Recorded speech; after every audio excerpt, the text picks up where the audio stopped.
Glad to have you join us again for another edition of Political Arena, a program designed to bring you detailed and incisive political events across Nigeria.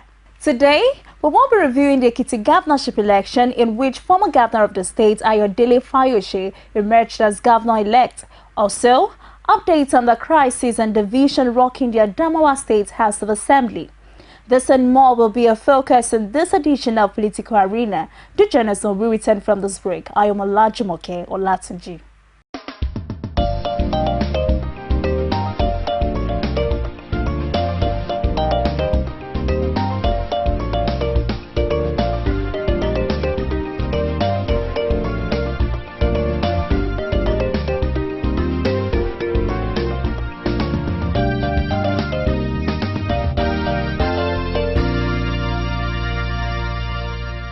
Core TV News, expanding your view. Welcome back. The People's Democratic Party candidate was elected governor of Ekiti State. After winning the gubernatorial elections that took place on June 21, 2014, the result was announced by Professor Isaac Asusu, the state's returning officer and vice chancellor of Federal University, Ekiti. According to the result, Fayose led in all the 16 local government areas of the state. There was initial fear that the Ekiti governorship election will be characterized by violence due to the vigorous electioneering of the candidates. The cynics were, however, proved wrong, as the election was reported to be one of the most peaceful in recent times, and it is worthy to know that the runner-ups in the election, Fayemi and Bamidele, immediately conceded defeat. Prior to the election, President Goodluck Jonathan and the national leaders of the APC were in Ekiti to campaign for the candidates of their parties. The president predicted at a campaign rally in Ado-Ekiti on May 22nd that Fayose would win. Observers insist that all the reservations expressed on the governorship election were addressed in a pragmatic way, as the election turned out to be very peaceful and orderly. For instance, the Independent National Electoral Commission (INEC) introduced an innovation designed to check rigging and electoral fraud.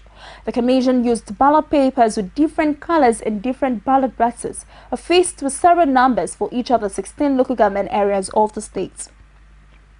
The INEC chairman, Atairu Jega, explained to stakeholders before the election that the new initiative was designed to make it difficult for anyone to smuggle electoral materials across the borders of local government areas. Report has it that the initiative worked perfectly, as there were no incidences of ballot box snatching during the election. The security arrangement put in place for the election were unparalleled, as there was heavy security presence across the state, with stern-looking personnel drawn from the military, police, NSCDC, NDLEA and Department of State Security on duty. The elaborate security arrangement put in place and potential avenues of rigging the election blocked. The Ekiti governorship election turned out to be free, fair and devoid of any form of violence. Reports say Fayose polled 203,090 votes to defeat the incumbent governor Kayode Fayemi, who could only gather 120,433 votes, and the Labour Party candidate, who gathered 18,135 votes. The returning officer for the 2014 governorship elections, Isaac Asusu, announced the result. Kayode Fayemi of APC scored 120,433 votes. Bamidele Michael Opeyemi of Labour scored 18,135 votes. Ayodele Peter Fayose of PDP scored 203,090 votes.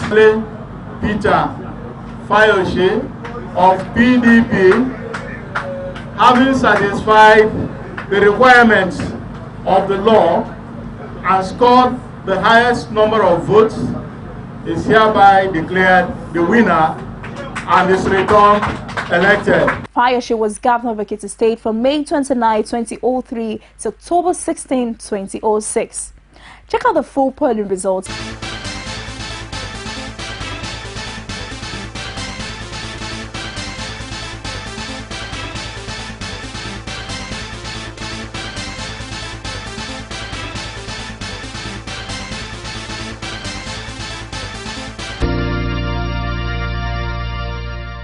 After the declaration of the Ekiti governorship election results by the returning officer, Governor Kayode Fayemi addressed the press conference where he accepted the election results and made efforts to meet with the elected governor over the progress of the state. In the spirit of sportsmanship, which is rare in Nigerian politics, Ekiti State Governor Kayode Fayemi made history by congratulating the winner of the governorship election in the state, Ayodele Fayose of the People's Democratic Party. Yoko Ekiti Kete. Yesterday, Ekiti State decided, following the gubernatorial elections held in the Land of Honor, Ekiti State, Nigeria, the Independent National Electoral Commission, INEC, has officially returned the candidate of the People's Democratic Party as the winner of the election.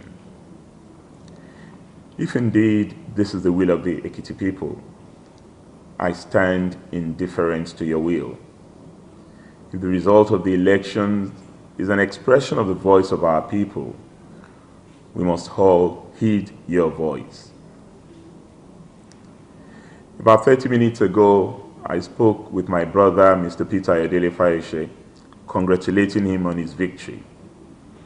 In a few hours from now, on Monday morning, I will be meeting the governor-elect to discuss the future of our dear state and how we would work together to institute a smooth transition program. It has been a hard-fought election. As expected, in the course of the campaign, there were unsavory episodes as the candidates toured the nooks and crannies of the state to sell ourselves to our people.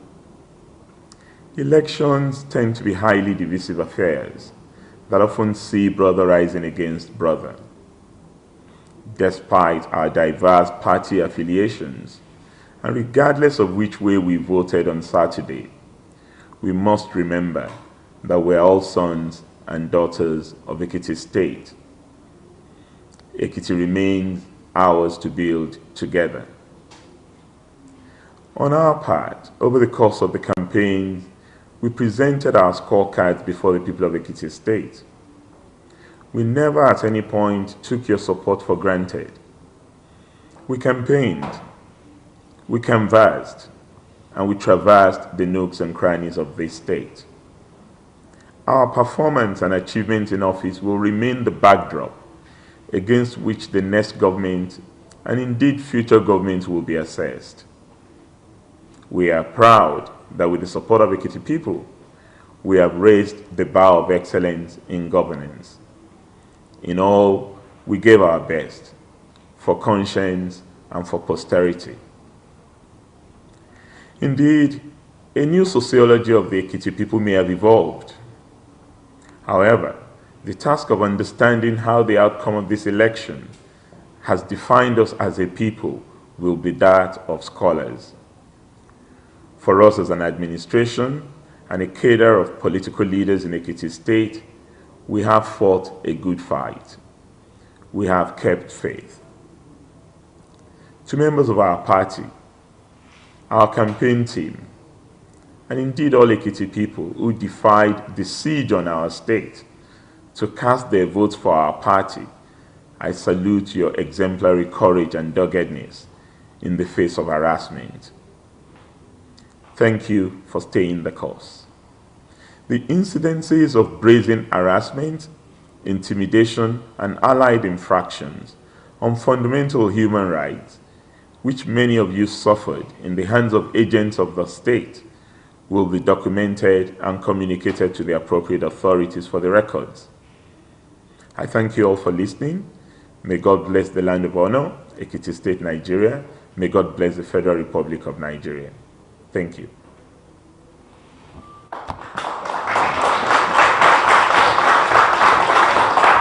It is unusual. There's no Nigeria or African like for leaders to concede readily. I commend him.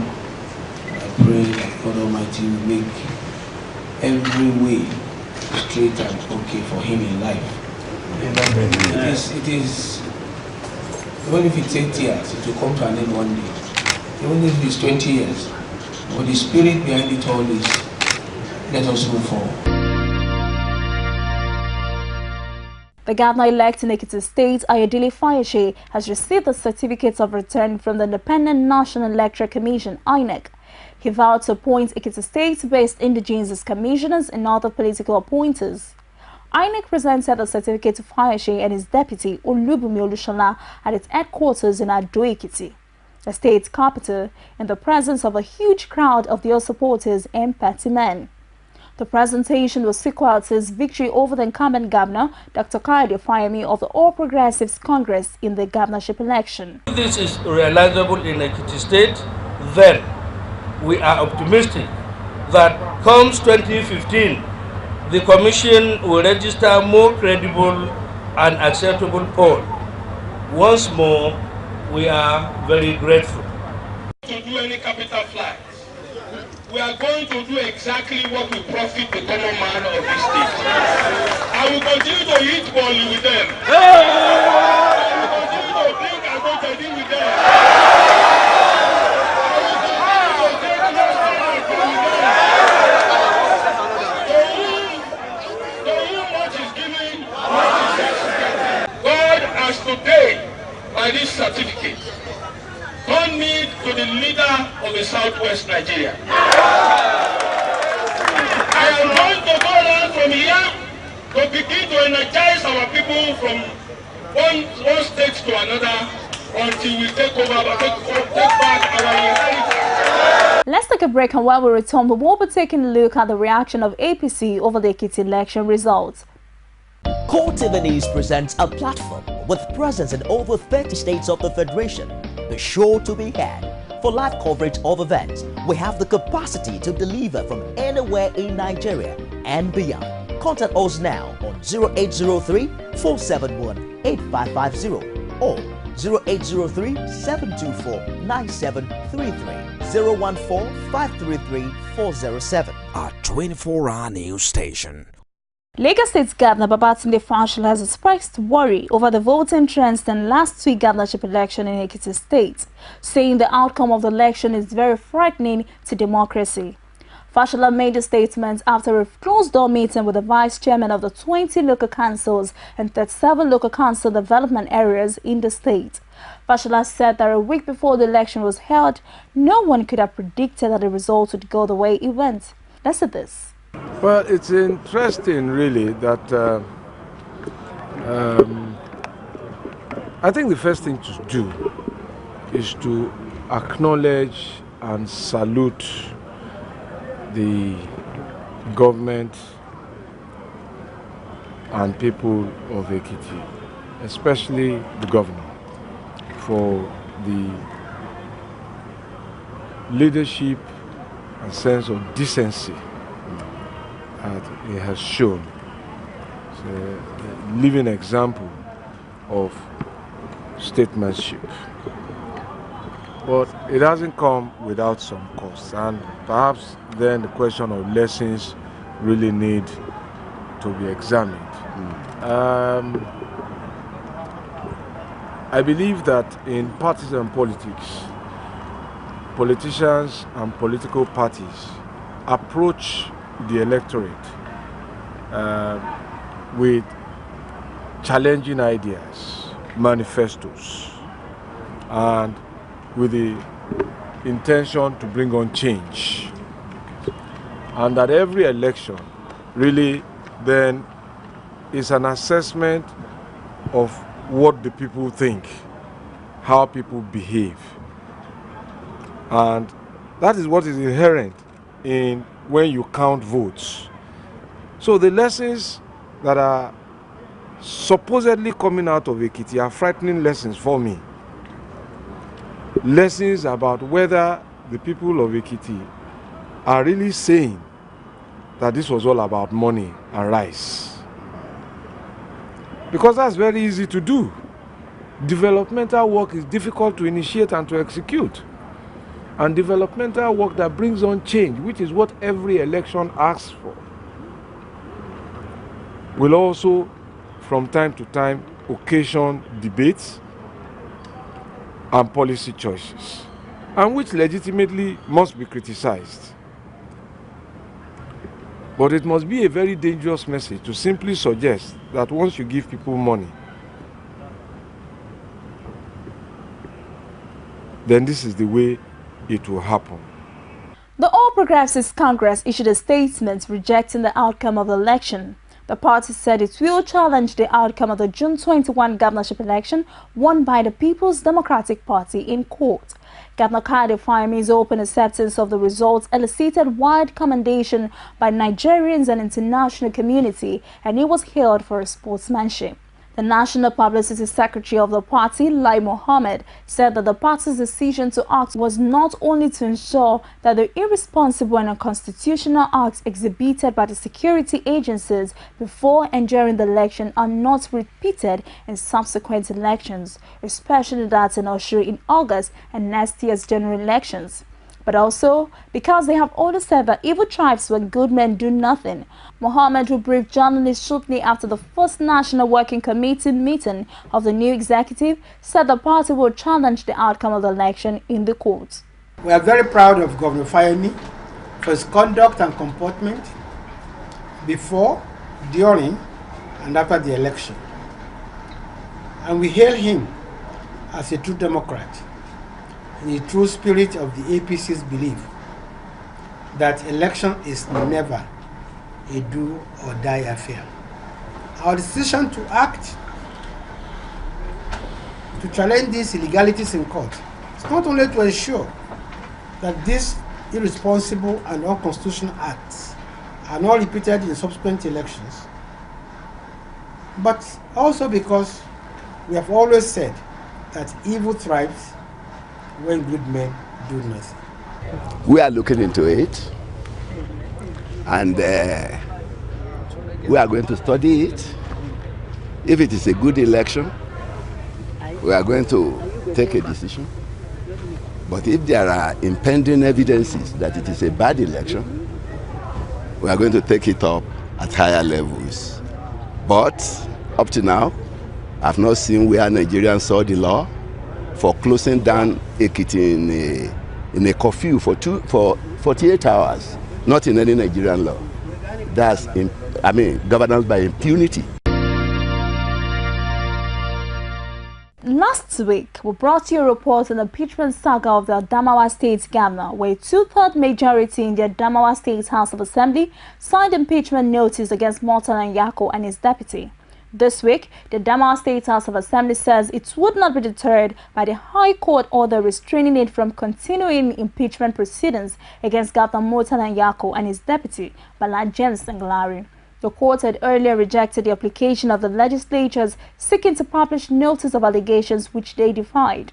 Attempt to serve them with a notice, however, met a brick wall, and the members resolved to go public 7 days after the proceeding was initiated. The High Court sitting in Yola kicked against the move was praised by the APC. State House of Assembly appeared not to be bothered by the latest developments, while some residents have faulted the action of the High Court on constitutional grounds. A Yola-based lawyer says the ruling is in order. He said the court relied on the judgment of the Apex Court in a similar case, describing the action as null and void. A public commentator also analyzed the scenario playing out in the state. Whatever becomes of the case, this development is brought to fore the complex situation on ground. Already, the three defected APC legislatures have been restrained from participating in the proceedings pending the determination of the court's order. We are exploring other possibilities or other avenues, of which there was that affidavit from the High Court, which gives me the power to use other mediums. So we selected the leadership newspapers and the daily trust papers, and we published all the necessary information that were needed. I've received that, but then our lawyers are still studying it. That is a constitutional matter of which I'm not very versed in, but I know we are looking at other avenues which we are exploring. So we have just started, we have not explored all the alternatives. So certainly something may be done about it, will be done rather about it. This is a constitutional matter, there are so many options. Whether they decide to stay away for as long as possible, the options as enshrined in the Constitution are still available there. The Constitution is still there, and we look at the other alternatives and see what can be done about it. So whether they stay away or not, there are options as enshrined in the Constitution of the Federal. People must understand the ground upon which that order was given. The State Assembly itself went to the court to obtain an order for substituted service against the governor who has been running, because as far as we are concerned now, the governor and his deputy are at large, which is most unfortunate. Very responsible people running away from the process of the law. They are fugitives. So there is a Supreme Court authority that says for proper service to be deemed proper, for service to be deemed proper against a governor in an impeachment proceedings, he must be served personally, not by substituted means. So their prayer for an order for substituted service to serve the governor and his deputy with the impeachment notice has not been answered. And now they went ahead against the order of court to publish that the impeachment notice, they published the impeachment notices against the governor and his deputy. Am I right? Now, it is against this fulcrum, this order, this issue, that the parties concerned went back to court to seek for an order to restrain the State Assembly from further proceedings in the impeachment of the governor and his deputy on this issue. Not that they don't have the power, not that now they cannot proceed, but with regards to the order of substituted service and the publication of the impeachment notice, you understand, that is what the court is restraining the assembly. Adamawa State should have a political culture of electing leaders and changing them when they run their full course. I think that is what I would prefer, in which case I would prefer a situation where the governor and his deputy will run a government that is all-inclusive, relates well with all the stakeholders and run their full course. The legislators will also understand the burden on them, check the executive as appropriately as possible, and ensure that the machinery of government runs its full course. That is what I would have preferred. I don't think it is in anybody's interest. Both the proponents of the impeachment and the opponents of the impeachment are now in a very anxious state. I don't think the state deserves that. And the whole society is in a state of anxiety. You find people trying to exploit the division in the society along religious and tribal lines. This is quite unfortunate. Therefore, the political class must understand to operate in such a manner that the wheel of political progress runs smoothly and that political succession takes place without having to go through these bickerings and acrimony as we are witnessing at the moment. Core TV News presents a platform with presence in over 30 states of the Federation. Be sure to be had. For live coverage of events, we have the capacity to deliver from anywhere in Nigeria and beyond. Contact us now on 0803-471-8550 or 0803-724-9733, 014-533-407. Our 24-hour news station. And that's it on this edition of Political Arena. Do join me next time for a fresh episode of the program. I am Olajumoke Olatunji. Till then, it's bye for now.